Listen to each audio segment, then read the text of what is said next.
Well, I started to think about filling some of these net cups here with some kind of a soil medium or peat moss or something like that. And I had this old block of coconut coir, they call it. Now, some of you may not have used this stuff before, but you know, it's made out of coconut coir, and I guess that means all the threads and the fibers and stuff off of coconuts.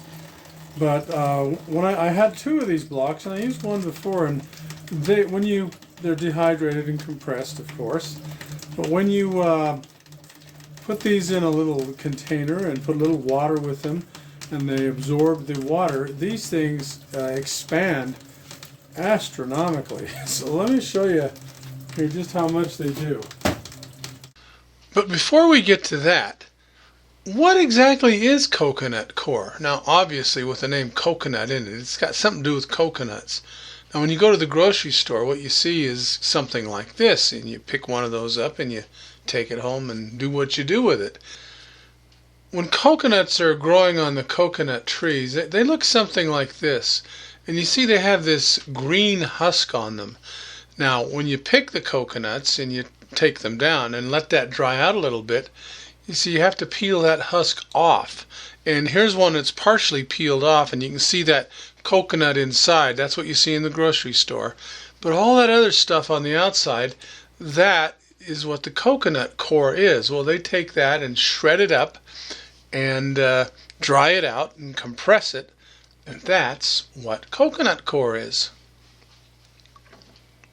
So what I'm going to do here is put it in this little container, and then I'm going to take this little bucket of water right here and pour it in there.